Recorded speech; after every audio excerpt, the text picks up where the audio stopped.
क्या जरूरत।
Gentlemen, boys and girls, welcome to the show HR by Nature, where people meet purpose.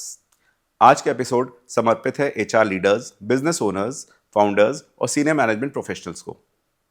India ने अपने labour law framework को simplify करते हुए 29 अलग अलग लॉज को कंसोलिडेट करके 4 न्यू लेबर कोड्स में कन्वर्ट किया है।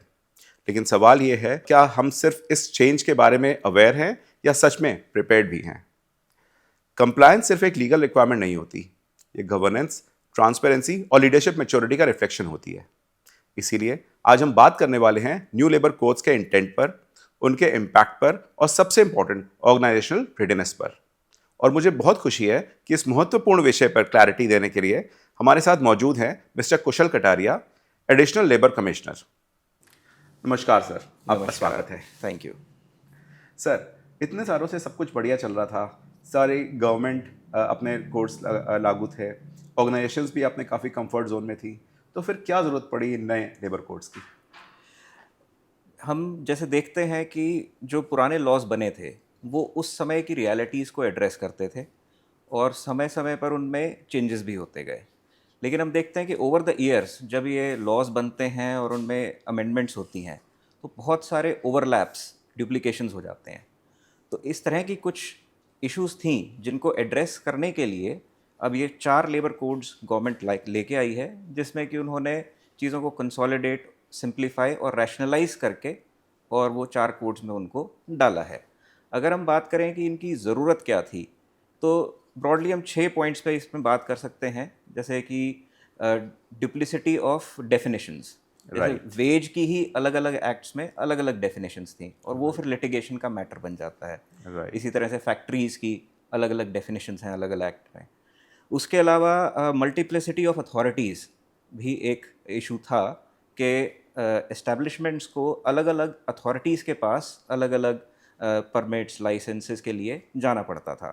और एक और है कि मल्टीप्लिसिटी ऑफ रिटर्न्स, के मल्टीपल रिटर्न्स एस्टेब्लिशमेंट्स को फाइल करनी पड़ती थी, उसको सिंप्लीफाई करा है। जैसे अगर हम सिर्फ कोड ऑफ वेजेस की बात करें तो 29 रिटर्न्स जो पहले भरी जाती थी उनको कम करके सिर्फ 9 रिटर्न्स में ले आए हैं।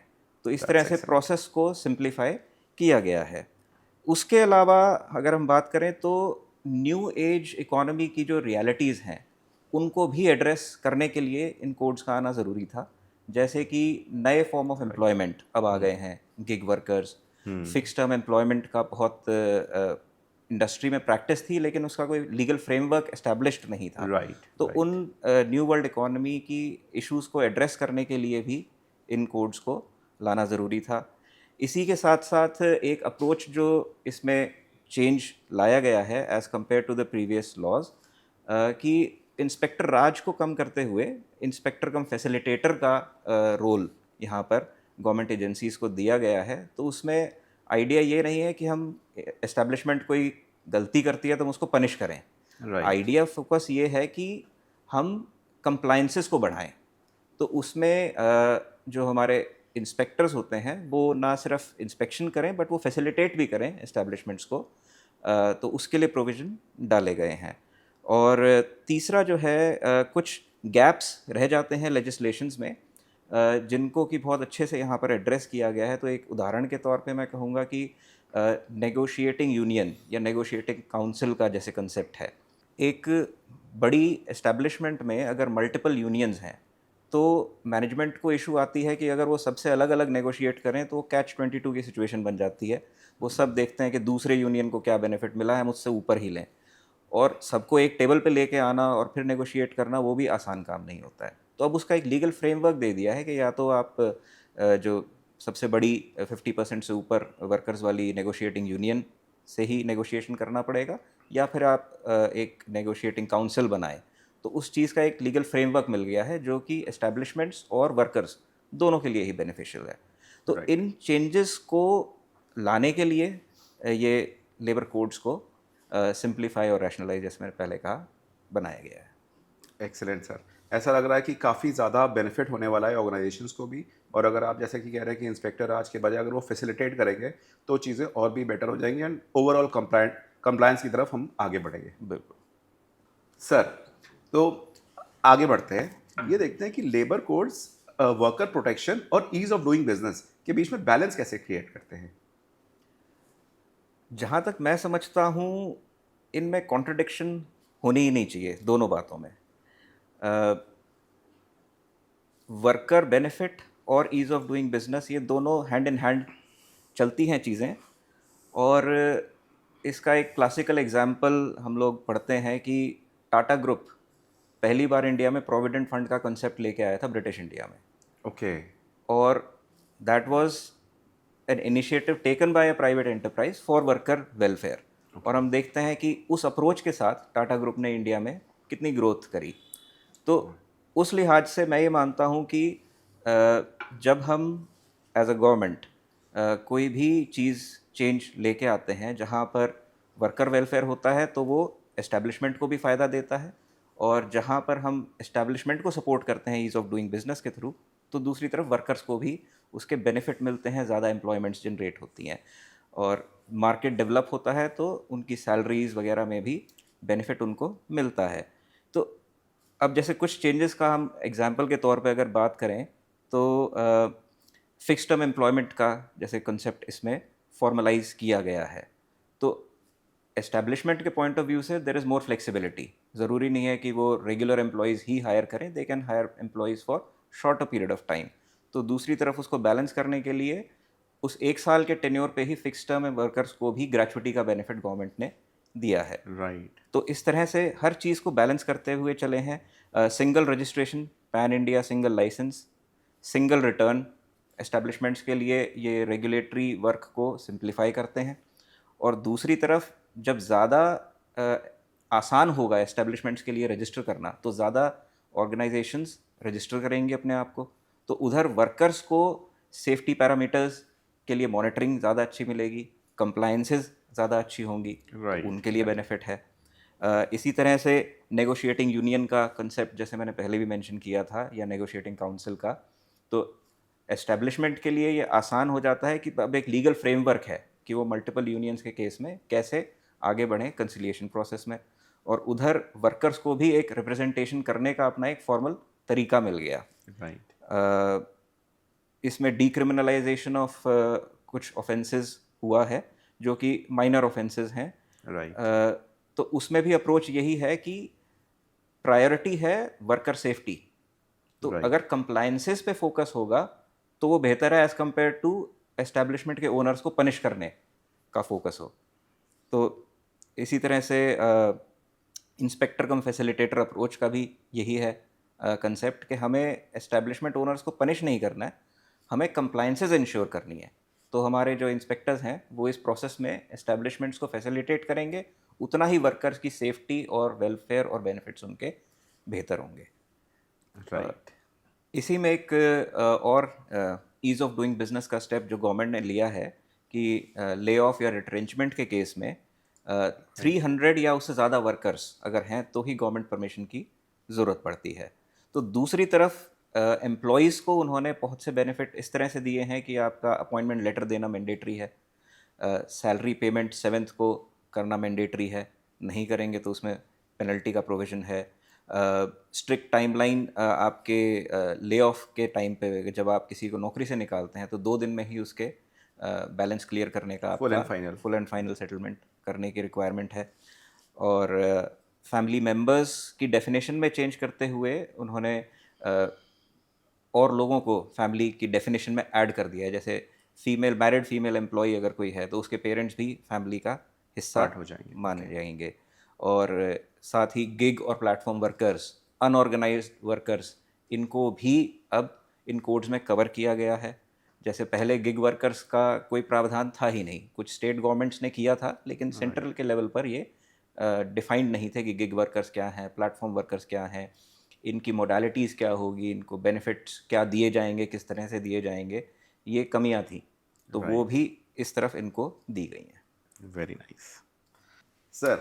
तो वेजेस की नई डेफिनेशन का एचआर टीम्स और पेरोल टीम्स के ऊपर क्या इम्पैक्ट होगा? मैं आपको बताऊं, मैंने कई साल एचआर में काम किया है, पेरोल में काम किया है, तो और हम लोग काफ़ी ज़्यादा ये 2020 में भी इस तरीके से आने की बात थी। उस टाइम पे भी हम काफ़ी ज़्यादा उसमें अपना प्रयास कर रहे थे, तो थोड़ा कंफ्यूजिंग भी था और थोड़ा सा हम लोगों ने चेक करनी पड़ी थी अपने पूरी की पूरी पेरोल, पूरे के पूरे जो हमारी कॉस्ट थी उसको हम लोगों ने दोबारा से चेक किया था। तो आपसे जानना चाहेंगे कि उसके ऊपर क्या इम्पैक्ट पड़ेगा? पेरोल के बारे में थोड़ा बैकग्राउंड मैं ये दूंगा कि पहले क्या होता था कि ऑर्गेनाइजेशंस अपना अलाउंसेस और बेनिफिट्स के माध्यम से एम्प्लॉई की जो बेसिक पे होती थी उसको आर्टिफिशियली डिफ्लेट कर देते थे। तो in terms of financial benefit तो एम्प्लॉय को एक्स अमाउंट मिल रही है, लेकिन उसकी बेसिक पे को डिफ्लेट कर दिया जाता था, जिससे कि ऑर्गेनाइजेशंस को बेनिफिट ये होता है कि उनके कुछ लॉन्ग टर्म के जो एक्सपेंसेस हैं, जैसे कि आपका ग्रेचुइटी, लीव एनकैशमेंट, यहाँ पे उनको बचत मिल जाती थी। अब इन नए कोड्स के बाद वो जो हम फाइनेंशियल प्ले करते थे उसका स्कोप गवर्नमेंट ने रेस्ट्रिक्ट कर दिया है। ओके।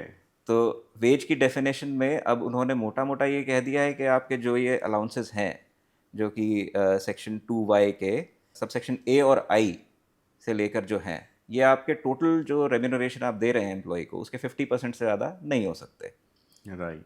तो अगर वो 50% से क्रॉस करते हैं तो वो आपके वेज में, बेसिक वेज में जुड़ जाएंगे। तो Okay. वहाँ पे वो जो एक प्ले होता था पे पैकेज बनाने का, वो गवर्नमेंट ने रिस्ट्रिक्ट कर दिया है। तो organisations have to prepare for that.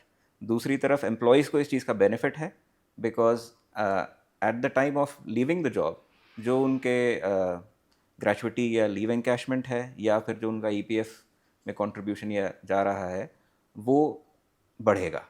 Sir, तो हम ये जानना चाहते हैं कि सारे के सारे एम्प्लॉयज़ आज की डेट में उनको सीटीसी मिलती है, सीटीसी ऑफर होती है, साल दर साल उनकी सीटीसी बढ़ती है, या फिर जब नए कंपनी में जाते हैं वो लोग तो उनको सीटीसी प्रोवाइड की जाती है। तो गवर्नमेंट के सीटीसी को किस टर्म्स में लेती है कॉस्ट टू कंपनी को? देखिए, जहाँ तक हमारे कोड्स की बात है तो इसमें सीटीसी कंसेप्ट कवर्ड नहीं है। This is more of a commercial concept जो कि इंडस्ट्री में यूज़ होता है। लॉ में ये लेट डाउन नहीं है। हमारे पॉइंट ऑफ व्यू से जो वेज की डेफिनेशन दी गई है और उसमें जो अलाउंसेस डिफाइन किए गए हैं उन्हीं को कंसिडर करते हुए ऑर्गेनाइजेशंस को अपना जो सीटीसी है वो प्लान करना पड़ेगा। Right, right. आपके हिसाब से कॉर्पोरेट और एचआर टीम्स कितने रेडी हैं आज के नए लेबर कोड्स के को लेके? जहाँ तक मैं समझता हूँ जो बड़ी ऑर्गेनाइजेशंस हैं they are pretty much prepared. और जैसा आपने न्यूज़ में भी देखा होगा, जो हमारी लार्ज आईटी कंपनीज़ हैं they have already made financial provisions अपने लास्ट क्वार्टर में 2025-26 के। और उन्होंने जो इस पे कॉस्ट इम्पैक्ट्स आने हैं लेबर कोड्स के वो ऑलरेडी उन्होंने अपने प्रोजेक्शंस में डाल लिए हैं। लेकिन जो स्मॉल एंटरप्राइजेज़ हैं उनके लिए मैं ये कहूँगा कि they have to be better prepared for this, because कुछ खर्चे बढ़ने हैं। जैसे कि ग्रेचुइटी का जो हम प्लान करके चलते थे कि 5 साल जो एम्प्लॉय पूरे करेगा उसकी लाइबिलिटी हमारे ऊपर आएगी, अब वो 1 साल सर्विस वाले एम्प्लॉय की भी लाइबिलिटी हमारे ऊपर आनी है। तो वो शॉर्ट टू मीडियम टर्म में एक एडिशनल कॉस्ट एडिशन हमारे लिए हो रहा है, जो कि छोटी ऑर्गेनाइजेशन के लिए बहुत ज़रूरी है कि वो उसके लिए प्रोविजनिंग करके चलें। राइट। तो अभी ऑफ कोर्स छोटी ऑर्गेनाइजेशंस को इसके बारे में ध्यान देना चाहिए। अभी आप सबसे बड़ा गैप क्या देख रहे हैं इन 4 लेबर कोड्स को लेके, और जो एचआर टीम की प्रिपेयर्डनेस या फिर छोटी ऑर्गेनाइजेशंस के बारे में आपने बोला कि उनकी प्रिपेयर्डनेस के लिए? 4 तो नहीं, मैं कहूँगा एक जो गैप मैंने नोटिस किया कुछ डिस्कशंस में कि बहुत सी ऑर्गेनाइजेशंस अपना प्लान बना रही हैं 1 अप्रैल 2026 से, जो राइट, प्रोविजनिंग वो कर रहे हैं, राइट, जबकि जो वेज की डेफिनेशन है और कोड ऑफ वेजेस ये 21 नवंबर 2025 को इम्प्लीमेंट हो चुका है। ओके, और जो उसके इम्प्लीकेशंस आने हैं, चाहे ग्रेचुइटी पे या हमारे पे पैकेजेस पे, वो इम्प्लीमेंट ऑलरेडी हो चुके हैं। तो they should not wait for that implementation for 1 April 2026, that has already been implemented. तो वो एक मेजर गैप मैंने नोटिस किया, जो कि कुछ काफ़ी ऑर्गेनाइजेशंस में ये अंडरस्टैंडिंग की कमी थी। तो ये आप सबके लिए एक बहुत ही इंपॉर्टेंट जानकारी है कि हमको जो प्लानिंग करनी है 1 अप्रैल 2026 से नहीं करनी है, 21 नवंबर 2025 से करनी है। हायरिंग, रिट्रेंचमेंट, इनमें से किन चीज़ों पे ज़्यादा ध्यान देने की ज़रूरत है इन नए लेबर कोड्स के आई रिस्पेक्ट थिंक में? हायरिंग के पॉइंट ऑफ व्यू से ऑर्गेनाइजेशंस को ऑल्टरनेटिव हायरिंग मॉडल्स एक्सप्लोर करने चाहिए। That should be a part of their HR strategy also, because if you plan properly, you can use these things to your comparative advantage. इसी तरह से उनको अपने salary packages realign करने पड़ेंगे as per the new labour code and the wage definition. जहाँ तक retrenchment की बात है, तो इसमें बेनिफिट कंपनीज़ को है कि जो 300 से कम एम्प्लॉयज़ वाली ऑर्गेनाइजेशंस हैं, वहाँ पर उनको गवर्नमेंट की परमिशन की ज़रूरत नहीं है। लेकिन जो 300 से ऊपर के एम्प्लॉयज़ वाली ऑर्गेनाइजेशंस हैं, उनके केस में they will have to take government permission. 3 months notice का प्रोविजन इसमें डाला गया है। इन केस वो 3 मंथ्स नोटिस नहीं देते हैं, तो in lieu of that 3 month salary उनको देनी होगी। और साथ ही जो एक काफ़ी अच्छा चेंज किया है कि एक रीस्किलिंग फ़ंड गवर्नमेंट ने बनाया है, तो 15 डेज़ सैलरी उसमें कंट्रीब्यूट उनको करनी होगी। इसी के साथ जो है, नॉट रिट्रेंचमेंट, बट अगर कोई नौकरी छोड़ता है या किसी को आप टर्मिनेट करते हैं, तो उसका आपको फुल एंड फाइनल 2 दिन के अंदर क्लियर करना होगा। और जैसा कि पहले हमने कहा था कि ग्रेचुइटी की लाइबिलिटी आपकी अब 5 साल में नहीं, 1 साल में ही बन जाएगी। ओके। सर, ये मैंने काफ़ी सालों में देखा है, इतने सालों में, क्योंकि मैं भी एचआर टीम में था, कॉर्पोरेट्स में काम किया है। तो ये 2 दिन में जो फुल एंड फाइनल की चीज़ है, ये बहुत ज़्यादा एक चैलेंज होता है सारी ऑर्गेनाइजेशंस के लिए। तो ये जानना चाहूँगा कि ये चीज़ इस वाले, ये जो आपका एक कोड है या फिर ये जो रूल होएगा, इसको हम कैसे देखें? देखिए, इसमें बहुत सारी टर्मिनेशंस प्लान्ड होती हैं इन एडवांस। ऐसा नहीं है कि मैनेजमेंट ने आज ही डिसाइड किया कि एक व्यक्ति को उन्हें टर्मिनेट करना है। तो उस केस में तो obviously they have substantial time to plan and pay within 2 days. जहाँ पर बात आती है कि कोई एम्प्लॉय अगर छोड़ता है, तो आमतौर पर हम उससे नोटिस पीरियड सर्व करवाते हैं। Right, even in that case the organisation is well aware कि राइट, किस डेट को ये एम्प्लॉय नौकरी छोड़ेगा। तो organisations can plan in advance for that. हाँ, अगर कोई ऐसा केस है कि एम्प्लॉय ने रेजिग्नेशन दिया और उसी टाइम ही leaves the organisation, in that case it can be a little challenging for the organisation, क्योंकि उनके अपने प्रोसेसेस होते हैं, सिस्टम्स होते हैं जिनको कि उन्हें कवर करना है। तो this I think is subject to interpretation. Let us see central government की तरफ से इस बारे में कोई क्लैरिफिकेशन फर्दर आती है या नहीं। बट हाँ, एज पर द कोड तो 2 डेज़ का प्रोविज़न दिया गया है। But I think if this issue is raised at the right platforms, some right. clarification can come from the central government. So the organisations can still be hopeful. Yes. Central codes और state rules alignment को organisations कैसे समझे?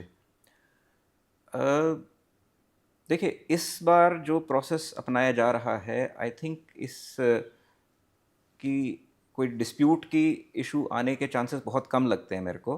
Because centre and state government दोनों मिलके बहुत अलग अलग angle से इस लेजिस्लेशन प्रोसेस को मॉनिटर कर रहे हैं, देख रहे हैं, डिस्कस कर रहे हैं।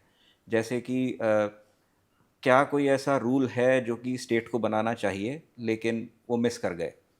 इन that case central government is pointing that out कि भाई this gap is there, you cover it. Right, यदि किसी पॉइंट पर स्टेट ने लेजिस्लेशन बनाया है या कोई रूल बनाया है that contradicts with the mandate of the code, या फिर there is ambiguity in it, even in that case there are meetings and discussions going on जिसमें कि इस तरह के एम्बिगुअस या कॉन्ट्राडिक्टिंग पॉइंट्स को हाईलाइट करके क्लैरिफाई किया जा रहा है। तो जहाँ तक मैं समझता हूँ कि उसके चांसेस बहुत कम हैं कि सेंटर और स्टेट के कोड्स में कोई रीअलाइनमेंट की इशू आएगी। लेकिन हाँ, ये भी बिल्कुल सच बात है कि law is a very dynamic and diverse field, और जब ये हम इसको इम्प्लीमेंट करते हैं तो लोगों की क्रिएटिविटी और जो ग्राउंड रियलिटीज़ पे जब वो टेस्ट होता है तो बाद में कुछ ना कुछ अमेंडमेंट्स या कुछ क्लैरिफिकेशंस उसमें निकल के आती हैं। वो आई थिंक वो प्रोसेस यहाँ पे भी रहेगा, जैसा कि हमने जीएसटी में भी देखा था। राइट। जब ग्राउंड पे उतरते हैं तो कुछ ग्राउंड रियलिटीज़ के हिसाब से हमें बाद में भी कुछ अमेंडमेंट्स करनी पड़ती हैं। तो I think that's a natural process, और वो हालांकि चांसेस कम है बट हो सकता है। तो सर अभी हम लोगों ने थोड़ी देर पहले फैसिलिटेशन की बात की थी कि जो हमारे लेबर इंस्पेक्टर्स होंगे वो फैसिलिटेट भी करेंगे। तो हमारे कंप्लायंस फ्रेमवर्क में फैसिलिटेशन अप्रोच का क्या मीनिंग है, अगर आप थोड़ा विस्तार से बताएं। अगर हम देखें पुराने टाइम में, मैं पुराना टाइम इसलिए कह रहा हूँ क्योंकि ये जो एक प्रोग्रेसिव चेंज है ये हरियाणा गवर्नमेंट ऑलरेडी कर चुकी थी। अब ये सेंटर के लेवल पे भी अक्रॉस इंडिया इम्प्लीमेंट हो रहा है। लेकिन पहले एक अप्रोच होती थी कि इंस्पेक्टर इंस्पेक्शन करेगा और जो कमियां मिली उस हिसाब से पेनल्टी लगाई जाएगी या पनिशमेंट दी जाएगी। राइट। अब जो ये नई अप्रोच है, इसमें क्या है कि पहली बात तो ये कि आप प्रायर इंटीमेशन से इंस्पेक्शन करने जाएंगे, तो ऐसा नहीं है कि छापामारी की जा रही है, बट आप इंस्पेक्शन करने भी जाएंगे तो there has to be prior intimation to the establishment. Inspection के बाद आप उसको एक इम्प्रूवमेंट नोटिस देंगे राइट। कि आपके एस्टेब्लिशमेंट में ये कमियां पाई गई हैं, आप इनको पूरा कर लीजिए। राइट। उसके बाद अगर उसको कहीं पे गाइडेंस या सपोर्ट की ज़रूरत है एस्टेब्लिशमेंट को, then the inspector is expected to facilitate them, guide them, support them in getting those compliances done. उसके बाद भी अगर कोई कमी रहती है तब बात पेनल्टी या फिर पनिशमेंट की आएगी, और उसमें भी इनिशियल फर्स्ट ऑफेंस पे पेनल्टी का ही प्रोविज़न किया गया है, unless of course there is something that relates to bodily injury or death of a worker. First violation अगर कोई पाई जाती है इंस्पेक्शन के दौरान तो उस केस में फाइनेंशियल पेनल्टी का ही प्रोविज़न है। सब्सिक्वेंट और रिपीटेड ऑफेंसेस पे जो है आपका मेजर फाइन या फिर इम्प्रिजनमेंट का प्रोविज़न दिया गया है। तो फोकस ब्रॉडली ये है कि हम कंप्लायंसेस बढ़ाएं, पनिशमेंट ना बढ़ाएं। Right. Right, that's a very positive approach. Sir, तो अब सबसे इम्पोर्टेंट हम बात करते हैं एम्प्लॉयज़ की। इन लेबर कोड से एम्प्लॉयज़ को क्या डिफरेंस फील होएगा, या उनके लिए क्या कोई पॉजिटिव्स हैं इसमें, मेजर पॉजिटिव्स, अगर उसके ऊपर आप बताना चाहें तो। काफ़ी पॉजिटिव्स हैं, जैसे कि एक जो सबसे टॉक्ड अबाउट बेनिफिट जो हम सभी न्यूज़पेपर्स में भी कवरेज हो रही है कि ग्रेचुइटी का बेनिफिट 5 साल की बजाय 1 साल की सर्विस पे ही उनको एलिजिबिलिटी हो जाती है। इसी तरह से आपका अनऑर्गेनाइज सेक्टर के वर्कर्स जो थे वो मिनिमम वेज के परव्यू के बाहर होते थे पहले।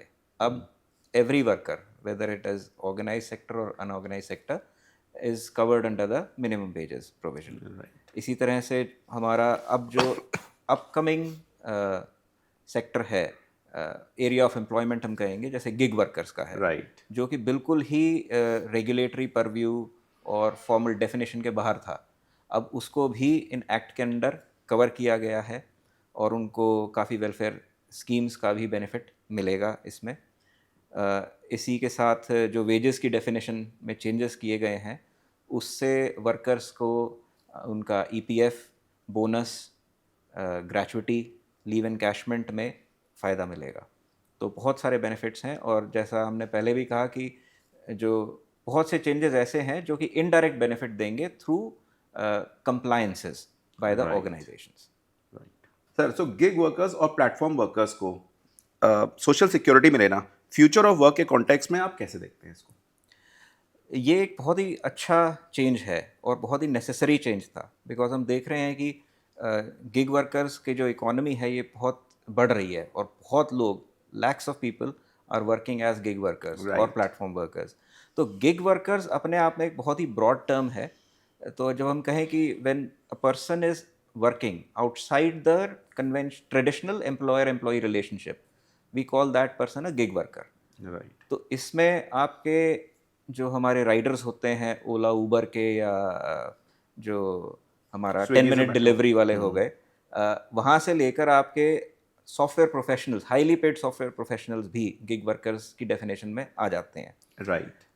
दूसरी तरफ प्लेटफॉर्म वर्कर्स हो गया, जहाँ पर कि एक कोई ऑनलाइन प्लेटफॉर्म है जो कि एग्रीगेट करता है वर्कर्स को, and then they provide service to the customers through that platform. जैसे कि हमारे ओला, ऊबर, स्विगी, जोमेटो, ये सब ऑनलाइन प्लेटफॉर्म्स हैं. तो दे आर, तो when a worker, gig worker is working for an online platform, we would address that as a platform worker. Right. तो जो मेजर नंबर है हमारा वो ये लो इनकम और प्लेटफॉर्म वर्कर्स का काफ़ी बढ़ रहा है. और जब हम ग्राउंड रियलिटीज़ पे जाते हैं तो एक सॉफ्टवेयर प्रोफेशनल की फाइनेंशियल रियलिटीज़, उसकी सोशल सिक्योरिटी, और एक हमारा 10 मिनट वाले राइडर की जो ग्राउंड रियलिटीज़ हैं, social security, risk related to their jobs, ये बहुत अलग अलग हैं. तो जो हमारा 10 मिनट डिलीवरी वाला जो राइडर है, he is always at risk of having an accident because he is Right. On the road. Because they come from a lower income background, तो उनकी सोशल सिक्योरिटी भी बहुत कम है. अगर कोई आउट ऑफ जॉब हो जाता है तो मेडिकल सर्विसेज ही अफोर्ड करना उसके लिए मुश्किल हो जाता है. तो ये एक बहुत बड़ा चैलेंज था. और अगर हम एक उदाहरण के तौर पे बात करें कि अगर कोई गिग वर्कर है, प्लेटफॉर्म वर्कर, जो कि लेट अस से 4 साल से किसी प्लेटफॉर्म के लिए काम कर रहा है डिलीवरी का, और आज उसने नौकरी छोड़ दी, तो 10 दिन बाद मान लीजिए उसका एक्सीडेंट हो गया, right. He has nowhere to go. Right. उसको इलाज का खर्चा आउट ऑफ पॉकेट ही देना पड़ेगा. राइट. ठीक है ना. There is no social security. Even while he is working, जो बड़ी ऑर्गेनाइजेशंस हैं वो अपने एम्प्लॉयज़ को ग्रुप इंश्योरेंस बेनिफिट्स देती हैं, लेकिन बहुत से छोटे ऑर्गेनाइजेशंस हैं जो कि इस तरह के बेनिफिट अपने गिग वर्कर्स को नहीं देते हैं, because they treat them as delivery partner और service partner. They are not their employees. Right. तो इस वजह से उनका EPF, ESI, इन सोशल सिक्योरिटी स्कीम्स में भी कोई कवरेज नहीं हो पाता था. तो this was a major gap, और इसकी बहुत रिक्वायरमेंट भी थी. कुछ स्टेट गवर्नमेंट्स ने अपने स्टेट लेवल पर ये कवरेज देनी शुरू करी थी, लेकिन now this is a very good thing कि नेशनल लेवल पर इनको डिफ़ाइन किया गया है, कोड में इनको इनकॉर्पोरेट किया गया है, और किस तरह से वेलफेयर स्कीम क्रिएट की जाएगी इनकी सिक्योरिटी के लिए, सोशल सिक्योरिटी के लिए, वो डिफ़ाइन कर दिया गया है. और आने वाले टाइम में ये गिग वर्कर्स के लिए बहुत बड़ा बेनिफिट होगा. तो इसमें जो प्लेटफॉर्म्स हैं उनसे उनका एनुअल टर्नओवर का 1 to 2% कंट्रीब्यूशन लिया जाएगा, subject to 5% of whatever they spend on the wages और the compensation for the gig workers. तो एक बहुत नॉमिनल सा अमाउंट है, लेकिन वो कंपाइल होकर इंश्योरेंस की तरह काम करेगा. और उस कॉर्पस से फिर जो है, अगर कोई वर्कर का medical insurance, life insurance, old age pension, इस तरह की स्कीम्स क्रिएट करके उनको बेनिफिट दिया जा सकता है. और एक और इसका पहलू है जो कि मैं और हाईलाइट करना चाहूँगा. ये तो हो गया वर्कर्स के लिए बेनिफिट. दूसरी तरफ अगर हम बात करें, कोई नया स्टार्टअप है लेट अस से, या कोई छोटा प्लेटफॉर्म है अभी, उनको भी एक कंपेरेटिव एडवांटेज यहाँ पर मिलती है. तो लेट अस से कि मैं कोई स्टार्टअप कर रहा हूँ इस तरह का ऑनलाइन प्लेटफॉर्म वाला, या मैं गिग वर्कर्स यूज़ करने हैं, and I am competing with a large enterprise. तो वो तो अपने वर्कर्स को ग्रुप इंश्योरेंस दे देती थी, राइट. मैं नहीं दे पाऊँगा. राइट. ठीक है. तो I lose that comparative edge. जो गुड क्वालिटी गिग वर्कर्स मैं लेना चाहता हूँ वो मुझे शायद ना मिल पाएँ, because they would go for a more secure place of employment, तो नहीं कहेंगे, but a more secure partner. Yes. लेकिन अब जब सभी के लिए सेंट्रल गवर्नमेंट की स्कीम के थ्रू आपके ये सोशल सिक्योरिटी बेनिफिट्स दिए जाएंगे, तो एटलीस्ट इस एस्पेक्ट पे जहाँ पे सोशल सिक्योरिटी दी जानी है अपने पार्टनर्स को, now a small platform operator और a startup is equal, on an equal platform with a large enterprise. तो Right. उस लिहाज से मैं ये मानता हूँ कि ये हमारे स्टार्टअप्स में भी बहुत बेनिफिट देगा। एक्सेलेंट। ठीक है सर, आगे बढ़ते हैं। तो आज की डेट में इन कोड्स के आने के बाद अगर कुछ ऑर्गेनाइजेशंस रेडी नहीं है फॉर एनी रीज़न, तो आप क्या लगता है कि 3 कौन से ऐसे स्टेप्स हैं जो इमीडिएटली ऑर्गेनाइजेशंस को उठाने चाहिए? सबसे पहली चीज़ बेटर रिकॉर्ड कीपिंग, जो कि बहुत इम्पॉर्टेंट है, कुछ ऑर्गेनाइजेशंस ओवरलुक भी कर रही हैं। एक तरफ डेफिनेटली ये बेनिफिट है कि आपका सिंगल रजिस्ट्रेशन है, राइट। तो अब एवरीथिंग विल बी कंसोलिडेटेड। और पहले क्या होता था कि कई ऑर्गेनाइजेशंस अलग अलग अथॉरिटीज़ के पास अलग अलग डेटा सबमिट कर भी देती थी राइट। और वो पकड़ा नहीं जाता था। अब क्योंकि एवरीथिंग हैज़ बिन कंसोलिडेटेड, तो अगर कोई डिस्क्रिपेंसी इन द डेटा जो वो सबमिट कर रहे हैं होती है, that will be immediately flagged off. Okay. तो they will have to be very accurate in their record keeping and maintaining data. तो वो एक बहुत ज़रूरी चीज़ है। दूसरा है फाइनेंशियल प्रोविजनिंग। जैसे मैंने पहले कहा कि कुछ हमारी फाइनेंशियल लाइबिलिटीज़ बढ़ेंगी ऑर्गेनाइजेशंस की, वेज की डेफिनेशन, ग्रेचुइटी का चेंज, तो उसके लिए वो अपना शॉर्ट और मीडियम टर्म के लिए तो प्रोविजनिंग ज़रूर करें, और ऑब्वियसली लॉन्ग टर्म में तो वो कर ही लेंगे, लेकिन अभी क्योंकि चेंज इम्प्लीमेंट हुआ है तो they should plan for the short and medium term as well. और तीसरा है कि they should explore flexible hiring models. और मैं तो ये मानता हूँ कि smart HR person can use these flexible hiring models to their strategic advantage as well. Right. ये सर आपने फ्लेक्सिबल हायरिंग मॉडल्स कहा है, तो इसके बारे में आप थोड़ी सी और जानकारी दीजिए कि फ्रॉम लेबर कोड और from labour commissioner, this is coming from additional labour commissioner, तो व्हाट डज इट मीन कि फ्लेक्सिबल हायरिंग मॉडल से आप क्या कहना चाह रहे हैं? देखिए, ट्रेडिशनली हमारा या तो full time employment, regular employees जो हम बोलते हैं, राइट। और दूसरा होता था कॉन्ट्रैक्चुअल एम्प्लॉयमेंट। अब हमारे पास ऑप्शन है फिक्स टर्म हायरिंग की भी, गिग वर्कर्स की भी। राइट। तो we can incorporate them in our hiring strategy as well. Right, thank you sir. आप HR लीडर्स को और बिजनेस ओनर्स को क्या मैसेज देना चाहेंगे? ऑलराइट, मेरा मैसेज यही रहेगा कि ये जो इनिशिएटिव गवर्नमेंट ने लिया है, ये वर्कर बेनिफिट्स को सिक्योर करते हुए एस्टैब्लिशमेंट्स के लिए ईज़ ऑफ डूइंग बिजनेस की तरफ एक बहुत मेजर स्टेप है। इसमें बहुत से ऑफेंसेस को डीक्रिमिनलाइज किया गया है, नए वर्किंग मॉडल्स इनकॉर्पोरेट किए गए हैं, रेगुलेटरी बर्डन को मेजरली रिड्यूस किया गया है। तो ये हमारा गवर्नमेंट का जो ईज़ ऑफ डूइंग बिजनेस का मैंडेट है, उसको एक बहुत ही मेजर पुश देता है, और मैं चाहूँगा कि हमारे इंडस्ट्री के लोग इसमें गवर्नमेंट के साथ कदम से कदम मिलाकर चलें। Thank you. Thank you, thank you so much sir. Thank you. आज की डिस्कशन ने एक बात बहुत क्लियरली स्टैब्लिश की है, लेबर कोड सिर्फ रेगुलेटरी रिफॉर्म्स नहीं है, ये माइंडसेट रिफॉर्म है। ये सिर्फ कंप्लायंस का सब्जेक्ट नहीं है, ये गवर्नेंस, स्ट्रक्चर और लॉन्ग टर्म सस्टेनेबिलिटी का फ्रेमवर्क है। ऑर्गेनाइजेशंस के लिए ये एक अपॉर्चुनिटी है अपने सिस्टम्स को स्ट्रेंथन करने की। HR लीडर्स के लिए ये एक रिस्पॉन्सिबिलिटी है क्लैरिटी और फेयरनेस इंश्योर करने की, और एम्प्लॉयज़ के लिए एक रीश्योरेंस है कि सिस्टम इवॉल्व हो रहा है। मिस्टर कटारिया सर, आपका बहुत बहुत धन्यवाद। आपने अपना कीमती समय और वैल्यूएबल इनसाइट्स शेयर किए, और सभी व्यूवर्स से चेंज इनएविटेबल होता है और preparedness mandatory. If you fail to prepare then be prepared to fail. Stay informed, stay responsible and stay compliant. मैं हूं मयंक आहूजा और आप देख रहे थे HR बाय नेचर। जल्दी से इस चैनल को सब्सक्राइब कर लीजिए, और नहीं तो ढूंढ तो मैं आपको लूंगा ही।